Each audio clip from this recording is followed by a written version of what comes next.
Hi, folks. Chris Voss here from the ChrisVossShow.com, the ChrisVossShow.com. Hey, we're coming here with another great podcast. We certainly appreciate you guys joining us. We have a gaming podcast that we're going to have today on the Chris Voss Show, and we'll also be having this on our sister podcast, ChrisVossGaming.com. So you can be sure to see that on either one of the channels, whichever one you subscribe to, and we certainly appreciate you guys doing that.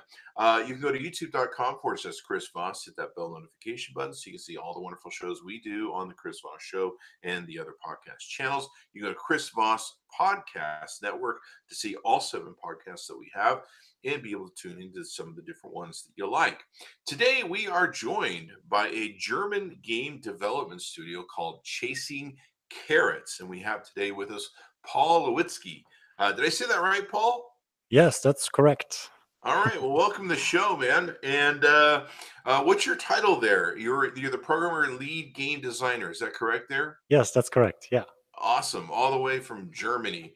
And this is really cool. We've been interviewing a lot of gaming companies that are small. I don't want to just call you small, but they're these niche sort of small gaming companies. You guys have been around for a long time, since 2011, I guess. Yeah, we have been founded in 2011. First off, thanks for having me. I'm very excited to be here.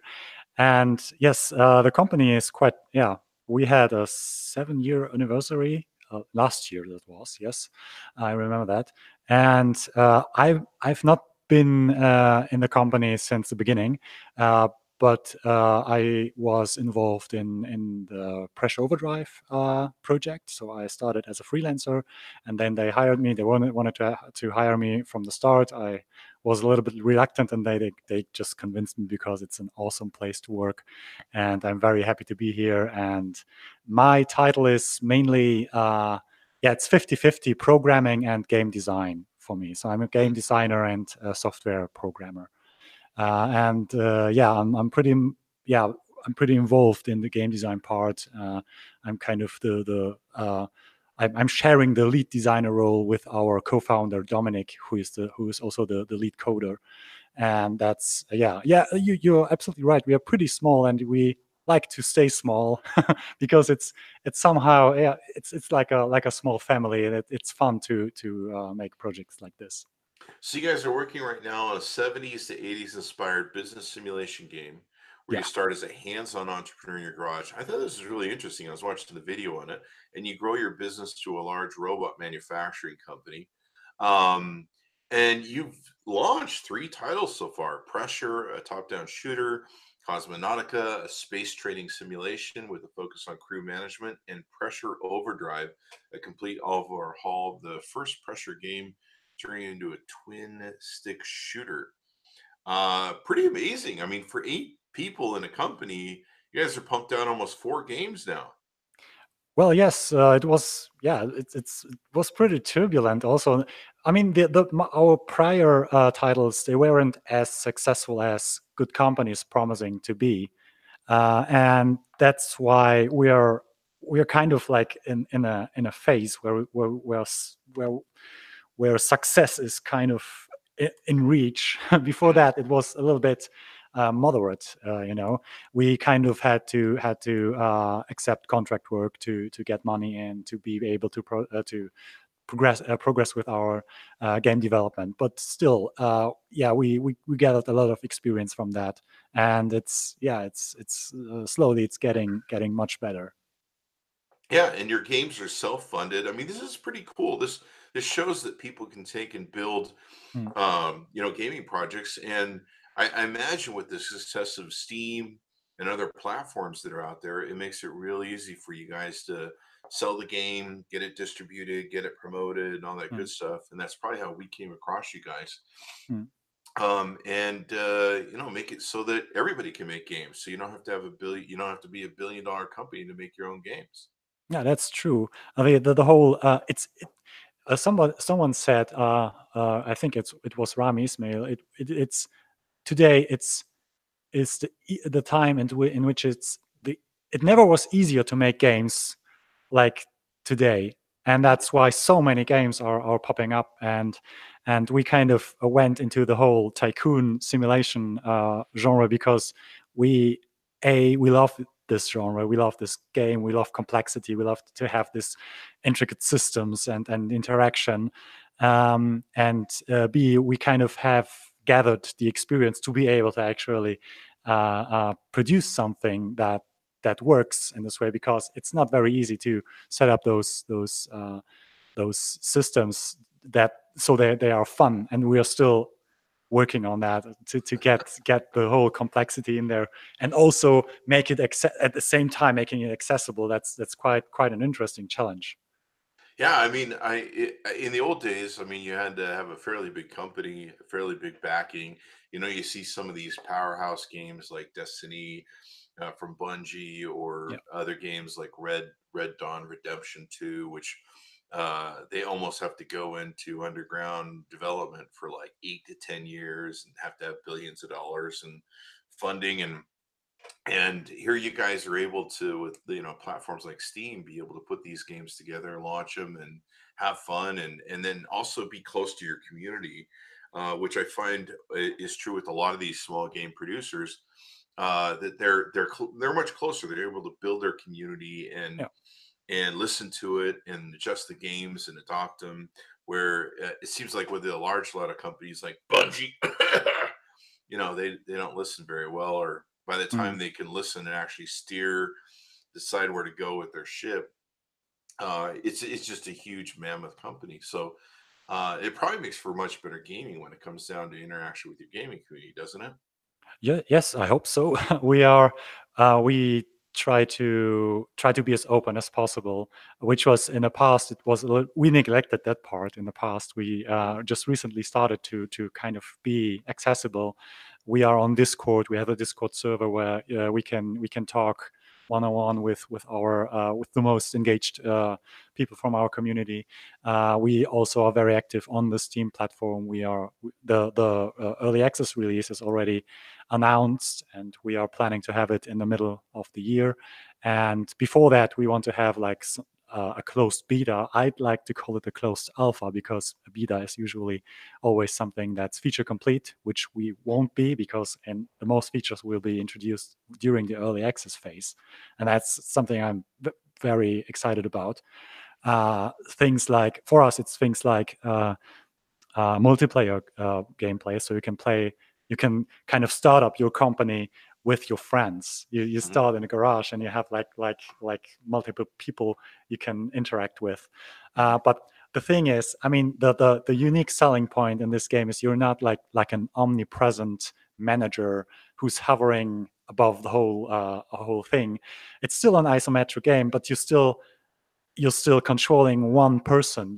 You have a character creator. You start you're starting by creating like a guy or girl, and you walk around with this one character, and that's what we mean with hands-on entrepreneur. And yeah, the same goes for the multiplayer part. We also are planning for modding support. So um, you already gave the hint that you're building up to your company to a robot manufacturing empire.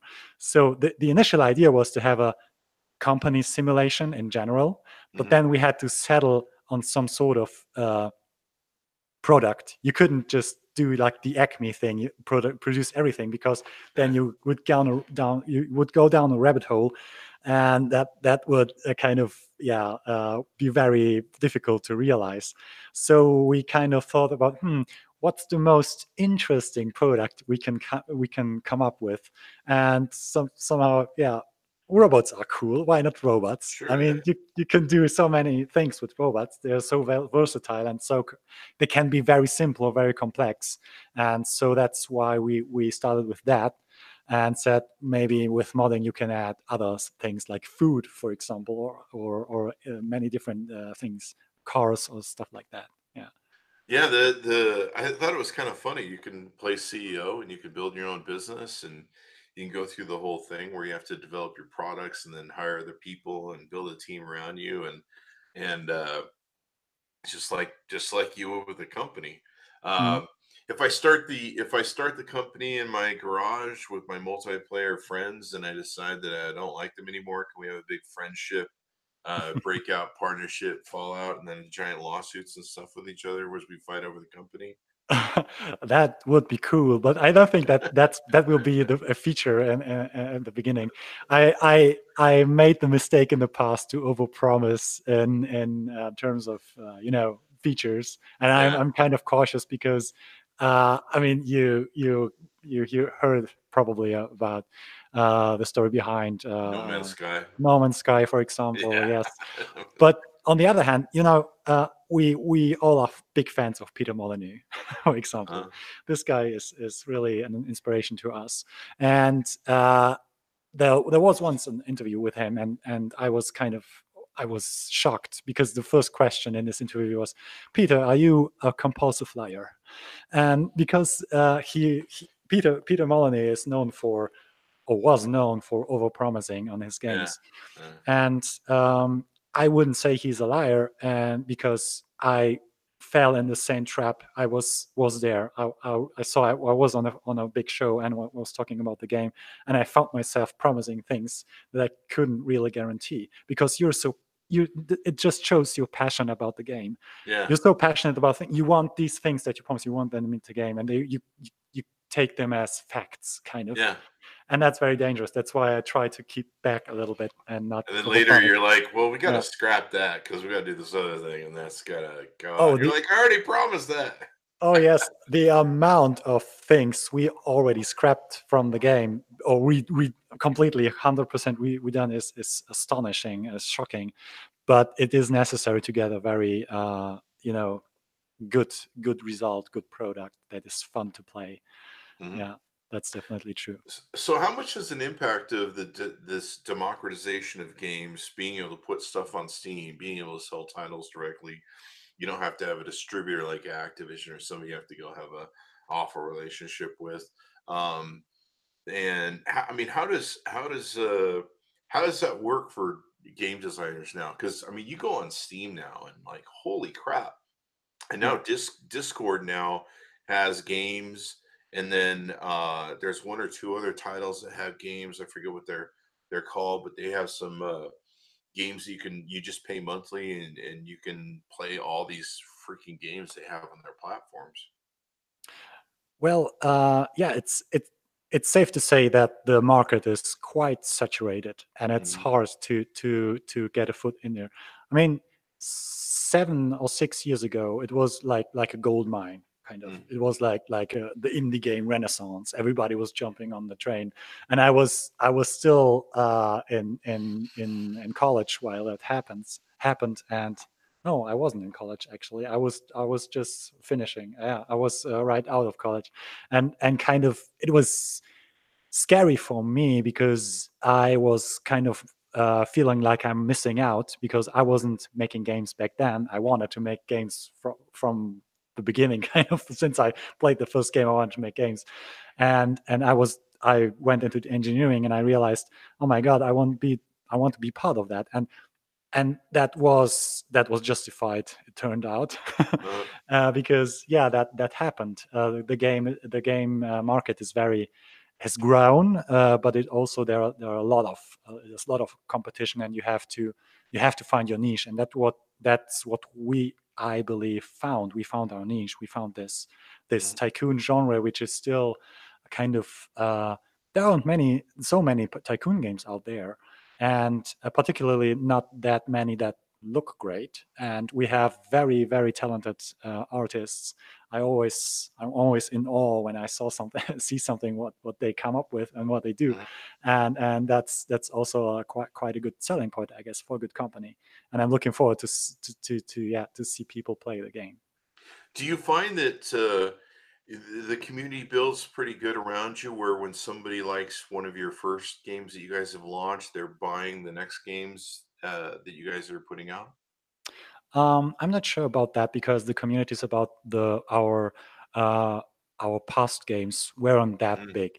Um, this we managed to attract a lot of people with good company mhm, without, and they didn't know what we did in the past.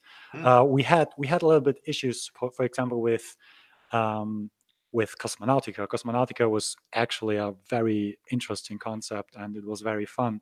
But we had technical troubles, and we also launched it in early access. But yeah, the main premise of the game was very cool. But we ended up having to just push it out, finish the game, Hmm. and that kind of wasn't very well received with the community. So there were a couple of people weren't very satisfied with it, how it went down, and we learned from that mistake. We kind of that we relied on technology that has been discontinued after Ah. the fact when we used it, and we couldn't fix bugs later in the Wow. development. And that's why we kind of now we go down the road to be a little bit more independent on that part. Hmm. So most of our code bases consists of libraries that are open source, that we can access and can change. The visualization of the game is made in Unity, which has a very big community. It's very well distributed, and it's here to stay, I guess. So that's a much safer foundation for technological foundation for us. And yeah, all these factors combined kind of make a very good starting point for a successful game, I guess. And using Discord is such a great community builder, and being able to interact with the community, talk to people, and share with people, and get feedback and interaction and stuff. I just discovered Discord last year because I'm kind of new to the whole Discord. I don't know why I never found it before. And then I built my own Discord server. I think there's like 1,000 people in it now. And it's just amazing how people interact and engage with that. It gives them a community where they can take and build and do all the stuff they want to do. And I imagine it's great for game developers as well. Yes, Discord is very a very good place to us as well. I mean, 1,000 people is a lot on Discord, because Yeah. they are active. They're kind of in real time. You can communicate with them. This is something very different to Twitter or Facebook or something, because this is kind of these social media channels are kind of passive. You know, Yeah. you're dropping a message in, and somebody will read it, or they just scroll by. While on Discord, you can just talk directly to the people and get their opinion on things. And we also, yeah, we we went so far. We wanted to. There is a British guy. He has a publisher label. His name is Mike Rose, and he has a publishing thing called No More Robots, and he's very good at this Discord thing. And we kind of tried to to learn from his take on Discord, and we implemented a Discord bot, which allows you to play a game in Discord. So you kind of found a company in Discord. There's a market simulation, and they can sell and buy products in there. So people who join our Discord, they can just join a company or found their own ones. Wow. And yeah, you see, like you can see the market state or graphs and stuff like that, and it's pretty exciting. The stuff you can do is amazing. Yeah, and it's so good. I mean, one thing brands have to learn nowadays is for years of social media, when I first started out, I really focused on building an audience, and I'm like, I got to build an audience, and I got to build an audience.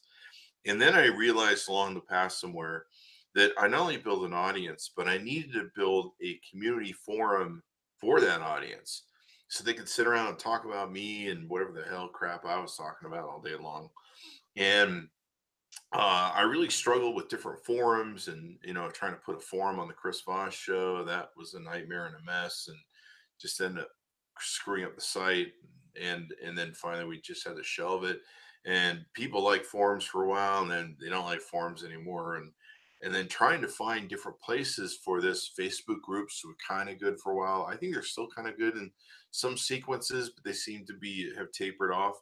And the Discord has just been so great. People can choose which channels they want to have notification. Like on our Discord, we have Xbox, PC, and PS4, and so being able to mute certain areas of the Discord depend upon roles, so that the people that just, you know, most of the Xbox people don't want to see the PC people and the PS4 people chatting, so they're just like, they don't have to deal with that, so they can just focus on that. Um, it's really rich when it comes to being able to build stuff. And then, of course, recently they, for an extra $5 above Nitro, which I think is $10 a month if you don't have Nitro on Discord, they have games now. You can go play BioWare 2 remastered, and I'm sure they're gonna. It looks like what they're planning on doing is becoming kind of like a miniature Steam, where they're offering games and stuff like that, and it might be a good distribution channel for companies like yours in the future. Maybe, I don't know. Oh yes, and as a matter of fact, I remember. I think Discord even reached out to us. They saw a good company, and then they talked to our producer, and turned out we were too early because Ah, we weren't finished with the game, and it's mhm. okay. I mean, that's fine. But yeah, they kind of I looked at it, and I realized, okay, this whole interaction, Discord and Steam, there is this is quite interesting because Steam introduced better chatting functions to their Steam client, right? Kind of 1 week before Discord announced their store. And it was interesting to see that kind of they predicted what's going on, and or somebody spilled the beans. I don't know. It's yeah, it's fun. Yeah, but yeah, for us, it's very useful for good company, for the development, and I'm looking forward to talk to people who will mod our game. So modding is kind of Mhm. a thing I would like to see, and kind of enable us to see which features or which interfaces people need. Another channel we are using as well is Twitch. So we are streaming twice a week. We have Monday talk stream. So it's our producer Mark and me talking about the game, and awfully sidetracking at the same time. And on Thursday evenings we have, or evening Central European time, of course. Um, we have like a create stream, so people can look kind of look on our screen what's happening when we are modeling new assets or coding stuff. And that's yeah, some people like to look over your shoulder and do a little bit backseat programming. That's quite fun to have people around. And that probably gives some great connection to the game, some great connection to what you guys are doing, gives you guys some focus group sort of feedback. That's the one thing I've liked about different communities and audiences that I have, is being able to have that focus group where I can go, hey, well, we're thinking about doing this. What do you guys think about that? Mhm. Or you can show people beta work. I know some of my friends who are authors, they actually have private groups where they literally publish the book and share the chapters with like this private focus group, and they build out the people that join it, and it becomes its own community. And then, of course, when they launch the book, the people still buy it even though they read the damn thing already.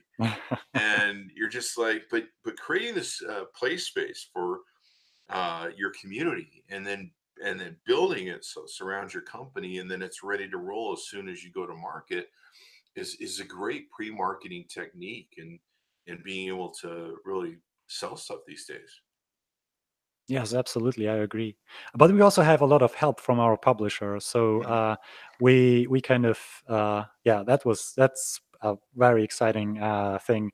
They approached us. They wanted to talk. They wanted to yeah, kind of see what's possible with the game, and then we decided to sign with them. It was very exciting, and we have been approached from different publishers, and Mhm. they are called the Irregular Corporation. They are UK based, and Mhm. they have a lot of other simulation games out there. And yeah, it's quite a very an awesome partnership. They help us a lot, and they also help us with the whole promotion thing, which we used to be very bad at, you know. And but I think it's kind of also due to the nature of our product of good Yeah. company that kind of helped a lot. And how the impetus of the game, it's kind of surreal to me when I think about it, because the story how it came to being is very, it's quite funny. If you don't mind, I would tell it Go to ahead. you. Yeah. The funny anecdote, because we finished Pressure Overdrive, and you could have predicted that Pressure Overdrive wouldn't sell so many copies, and it was like we hit reality, kind of, Mhm. it was okay-ish, but it could have been better, and then we have to come up with some plan what to do next. So we started to brainstorm and think about different things we could do, maybe with Cosmonautica and so on. And our two founders, Patrick and Dominic, they were also in, and we used Slack back then. Before I Mhm. switched to Discord. Yeah. And so we were like arguing about, or not arguing, but discussing Yeah. different pitches. And Dominic, he was pitching all the time. He was so into this pitching ideas thing that he one night he started to dream about pitching games. That's how much he was into pitching games. And he dreamt he had a dream that he pitched to Patrick the idea for Good Company, which Oh is wow. kind of weird if you think about it. Dream within a dream. Yes, it was crazy, and the idea was so enticing to him that he wrote it down like a short paragraph, and he sent it in the channel, and I read it, or all of us read it, and I saw it, and I thought, that's pretty boring and generic. So it was titled The Company, and then the paragraph. But then I thought, maybe there is something. I mean, he must see something in it. So I read it again, and it clicked somehow, because the idea that you're one person starting a thing, growing it, and then you have this whole working clockwork that you set up with one guy. That's kind Yeah. of fascinating to me. It's kind of, the whole idea of building something up and seeing it work. That caught on. And then we have every day we have lunch here, we're cooking here in the studio, and then we started to talk about this idea, and it didn't stop. We couldn't stop talking about the idea, and it was a sign that this is going to be Yeah. our next project. And we were so hyped. And to be frank with you, I'm still hyped about the game. It's a It little, does yeah. look really cool. The artwork looks really nice. Thank you. I was watching the guy wander around. There's a video on YouTube and stuff. Where can people look at this, by the way? Let's give a plug out to you Oh, guys' yes, of website. course. Well, the main site, we have a microsite that's goodcompanygame.com, without any dashes, just everything. That's our microsite. It's a little bit artsy because you scroll diagonally, because the world is isometric. And the main place where you should go is on Steam. Just search for Good Company and you'll find it, and you can wishlist it there. Yeah, that's the most important link. And our Discord server is discord.gg/goodcompany.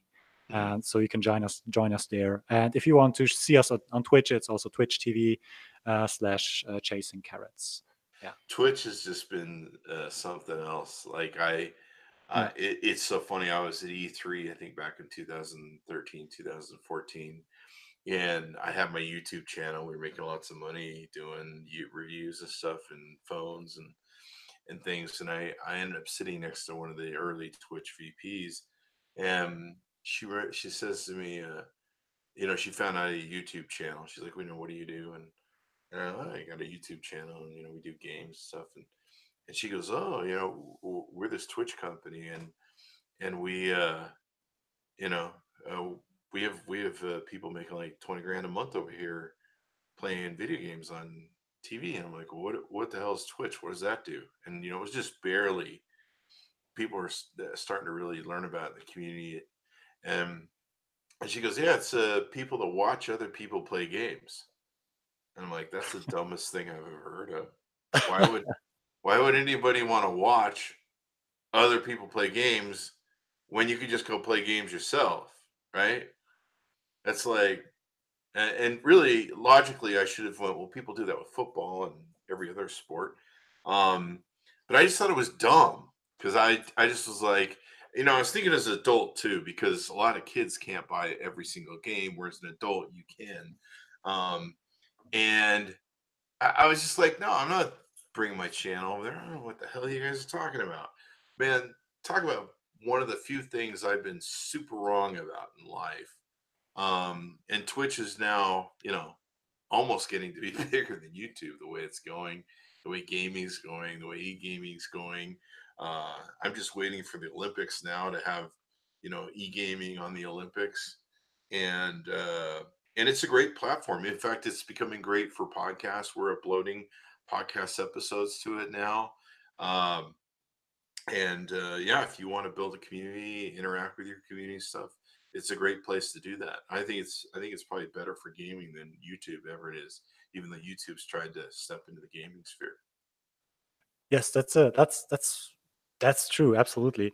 The difference is in our case that we are making a game on stream Yeah. while others play it, and that's a little bit different. I mean, there are people who are interested in game development, of course, but I think the people who play games are much more interesting for our audience, and that's why Uh-huh. we try to reach out to different Yeah. streamers, and we also had contact with them, and we try to get them into our community, Uh-huh. because for us, those people who stream games, they are basically expert players. They Oh are yeah. they are those people you want to have their opinion on the game. Mhm. And it helped a lot. We reached out to different streamers who stream tycoon games in particular, Mhm. and that helped us a lot. And it's very we want to have more contact with them. It's always a Of course, it's always a time thing. We spend so much time developing it. Sometimes we forget that there is this whole PR thing, and sometimes there's like silence for a week, and we should tweet something again, and it's a little bit hard to balance. But now since we have like a routine, we stream twice a week, it's okay for us. The Twitch thing is not very it's not very it doesn't have the reach, for example, like Twitter for us, Mhm. but it helps us to get the most engaged people, Yeah. to interact with them, to have them, because those people who are vocal in your community, those are the most important ones. You want to have them as your friends, and Yep. they are incredible. They are, yeah, so accommodating, and they help us out, and that they give us ideas or feedback. That's really really a precious thing, I guess. Well, you got to start somewhere. Like I talked to so many people that they're like, "Well, I went online and just got a few people listening or watching." It's like you got to start from zero, man. You got to build it, and Yeah. but it's such a great way to interact with stuff, especially when you got product launches or DLC updates. Um, it's really cool. I love it now even more. Twitch even more now that I can upload videos, and I've been seeing other people starting to use Twitch for podcasting, and just being able to communicate with different people. It's going to be interesting to see what's going to happen in the next few years between Twitch and YouTube. YouTube seems to be turning more and more to be wanting to do TV and TV channels. They're even now producing their own TVs and shows, and they tried to compete with Twitch, and it just failed miserably, it seems. So I think Twitch is going to be a great space for gaming. Discord's a great interaction with that. There's so much software now that take and broadcast and share with stuff. But that's really what it comes down to: is building that community, building a place where you can communicate, can talk about the stuff, even when you're not around. They're sitting. You don't always have to be sitting there proselyting your game or product or whatever you're doing. You can, the community interacts with itself, and you're just like, okay, well, whatever, and it starts to take a life on its own, where you're just like, yeah, I can't even control this thing anymore. It's just running amok. And but thank God somebody cares about the game or product or whatever we're building. Yeah, that's true. Yes, we also considered trying other streaming platforms. I mean, for us, it's a little bit more also kind of, because all of us are a little bit.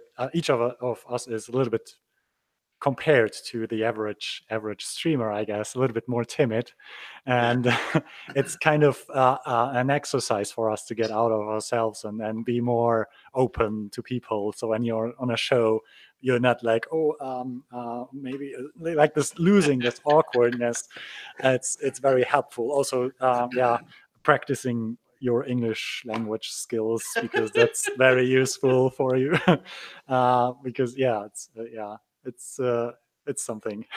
That I that's had the that's the other cool thing that I found with Steam is there's just really cool game development teams all over the world, and this democratization of gaming to where small crews can build great games, and they can have their teams either in a select part of the world, or they can have them across the world where they're all working out of different places, and build great games. It's really cool. It just makes it so that there's a lot more really neat variety out there. Yes, the diversity of games, that's something that we never had before, like today. Um, even solo, I'm very fond of the whole solo developers, like Lucas Pope, for example, who make really awesome games, and I'm stunned. I always wanted to make a game like as a solo dev, but then I realized it's much more fun in a team for me. It's awesome, and it has to be a small team. It's, if you're like in a big office with 100 people, that's a different experience. But for us, it works quite well in this way, and you have I mean, I think it makes sense to tell you a little bit about how we work internally, because that's also something I Yeah. never experienced before. I've seen many companies from the inside when I was in engineering, and here you come into this office, and you cannot tell if there is like a boss or something. You come in and you spend like a week here, and you don't know, okay, who's in charge. Kind of everybody is in charge, because people are kind of, they communicate constantly. Mhm. Everybody is kept in the loop, and nobody's left out, and that feels like a hyper functional anarchy, kind of. I like to call it that way. I don't know if Hyper the others functional agree. anarchy. Yeah. Yeah. I don't know, it's what I call it. It's my personal take on what's happening here. I don't know if the others agree. I can't speak about for them, but yeah, it's very very interesting. And yeah, everybody earns the same amount of money. That's also something very comforting, because it's very equally, and everybody's treated the same. People care for each other, and that's something that I really missed in other companies. Kind of, I Yeah. never knew that I needed it, or I Yeah. wanted it, and now that I have it, I don't want miss it anymore. And that's something that I never thought that this would be so efficient. Mhm. Yeah, it's funny. Yeah. Yeah, I remember when I was starting my companies, it was a whole lot easier when everyone was in a small office and you could just yell across the hall and everyone could talk to each other. But then once you got spread out with multiple wings, and this person's in that wing over there, and this person's over there, and that person's way over there, and you're like emailing and going, "Hey, answer your email," and you're trying to communicate. So it probably makes for a much more efficient sort of workflow. Um, Getting stuff done, communication things where you're not having to fight with all these things that can really start getting in the way as the company gets large, more employees, and more distant from each other. Mm. Yeah, that's Yeah. true. Yeah. And I see you guys have a pretty open environment there, so you're not working in little cubicles. Yes, that's kind of this. I mean, this office that used to be a bowling alley, or a yeah, Serious. yeah. It's not the American bowling, the German bowling, the Ah, boring, prudent bowling, German bowling thing. It's called Kegeln. It's not so cool. It's oh, very, wow. yeah, Well, yeah. bowling isn't cool either, so there's that. It's cool. I mean, American bowling is cooler than the German counterpart, I Is think. it really? Yeah, I think so. Yeah, Oh, it's very. If you would try it, you would say, "What's that?" It's like, I'll have to. It sounds like the Canadian curling or something that they do. I'll have to check yeah. out what that is. I didn't even know there was a German version of bowling. Oh my God, we also have. There's also like a German or European version of baseball. It's called Brennball or burning ball. It's played Serious? without a bat. Yes, you throw the ball and you throw it in the field, and there are also bases and stuff. That's uh, No wonder you guys started 2 world wars. Jesus. Um, I'm actually German. My family came from Germany in the late 1800s. oh So I fortunately I don't have to deal with all that World War II or World War I and II guilt. But I chat yeah. all my German friends about that. I'm like, hey, you guys are always starting wars. I have my eye on you folks. No, but now it's everybody I else in the world that's a jerk, and you guys are the sane ones. So there's I that. think I think the Germans have learned a lesson for a couple of generations at least. Um, yeah, I'm actually from Poland. I was born in Danzig, which Ah, used to be German. Also, it's a little yeah, bit that's true. convoluted. Yeah, It's things get mixed up in Europe because yeah. everything is so close. So yeah, that's where the name comes from. Also, the name isn't the typical German name, Lawitzki. It's Oh, yeah. yeah, definitely. Yeah. Yeah, ski. Yeah, there you go. You got it. Yeah, it's all over the place. So anything more we need to know about what you guys are doing, how you're doing it, and maybe give us some launch dates for what you guys are planning on doing? Oh yes, of course. Yeah, so the launch date for, well, I can give you ranges. I can give you Sure. cannot give Yeah, you distinct we dates. won't hold you to it. Sure. So it's scheduled for Q2 of this year. It's the early access launch. Before that, like 2 months maybe, we want to have like a closed beta.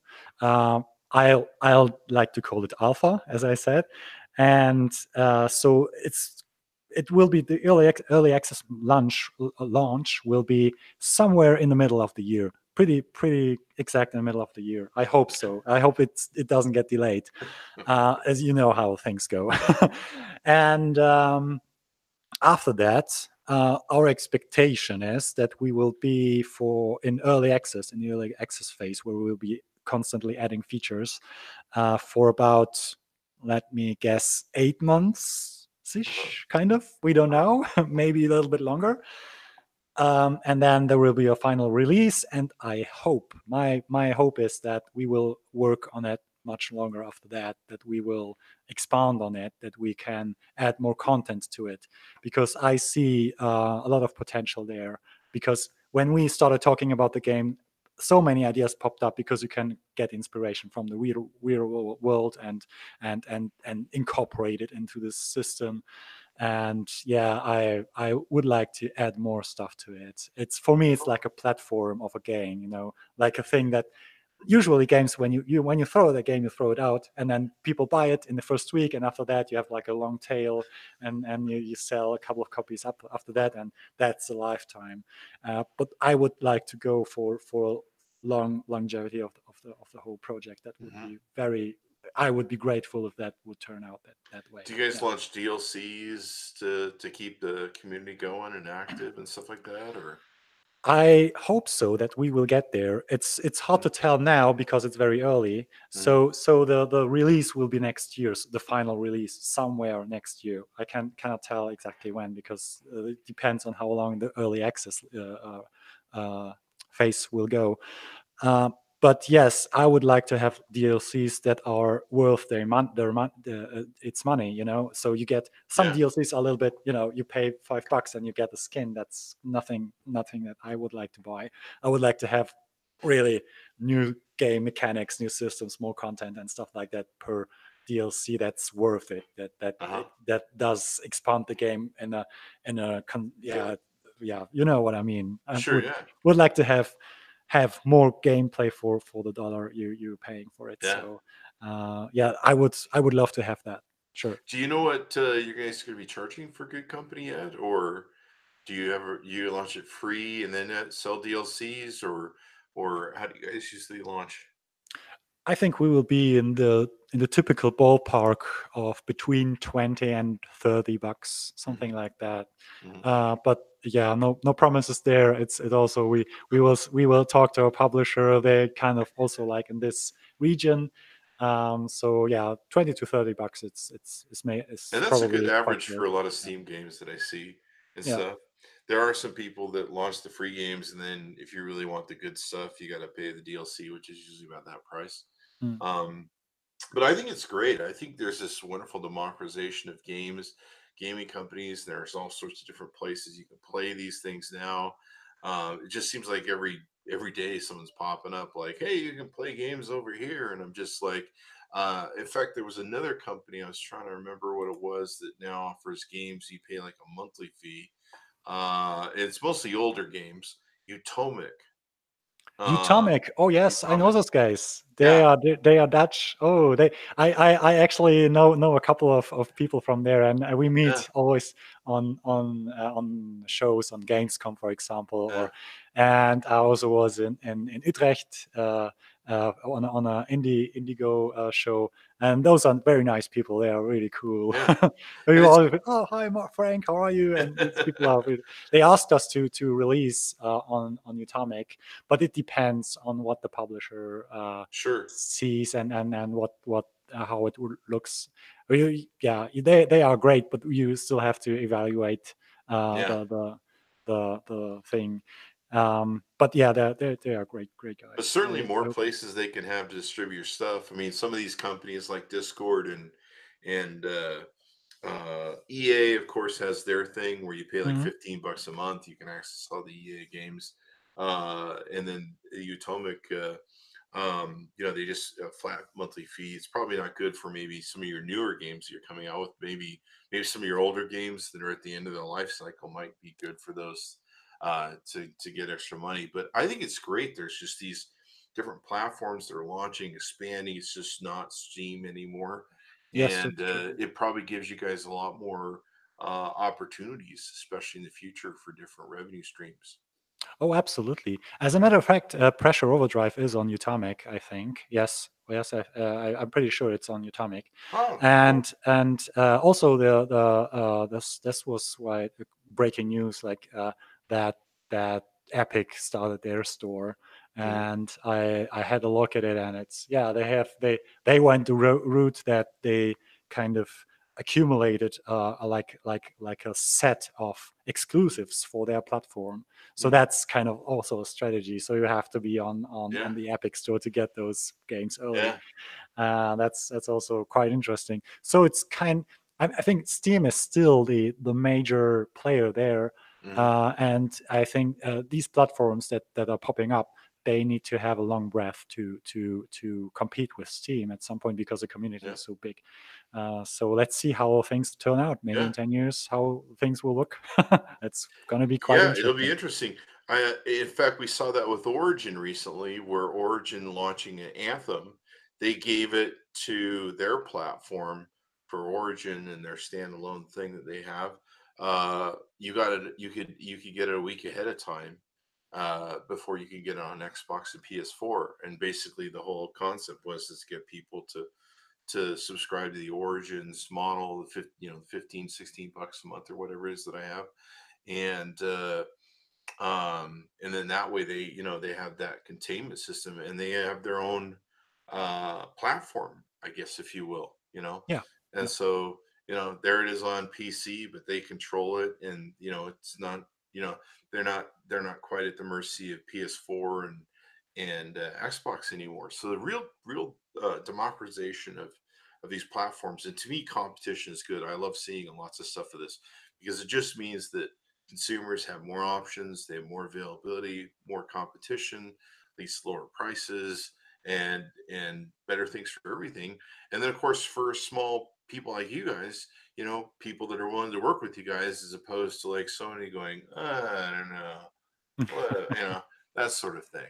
Yes. And so I think it's going to be great. So give us the plugs one more time before we round out the show, and everyone check you guys out on Steam. Sure, of course. Yeah. Just search for Good Company on Steam and you can wishlist the game there. There will be also a closed beta or closed alpha. When you join our Discord, you will have the opportunity to join the closed beta. The Discord is discord.gg/goodcompany. We are also on Twitch, which is twitch.tv/chasing carrots. And we also on Twitter. You can follow us on Twitter and get updates on the development. And there is a mini site which is www.goodcompanygame.com. All right, sounds good then. Well, awesome guys. Be sure to check it out. Support these folks that are the up and coming things, if you will. Every one of these game producers starts from ground zero and builds up. I remember Bungie used to be a small game developer in the day, so be sure to support these guys. Check out their games. I like the graphics on them. In fact, I'm going to go over to. I have the subscription to Utomi. Was that what? Utomic. Yeah. Utomic. I have a subscription there, so I'm going to go look for Under Pressure. Is it? Pressure Overdrive is it? Pressure Overdrive. That's it. Yeah. So I'll go look for that and give it some kick the tires and all that good stuff. So anyway, I appreciate my audience for tuning in. Be sure to give us a like, subscribe to us on YouTube, hit that bell notification button for all the different updates we do. Be sure to go to chrisvossgaming.com. You can see this interview and other interviews we're doing with game developers and game codes they'll be giving away and all that fun stuff. And then the chrisvossshow.com podcast. You can see these on all the channels: Spotify, Google Play, iTunes. You can find us anywhere on those channels. And we certainly appreciate you guys tuning in. Thanks to everyone, and we'll see you next time.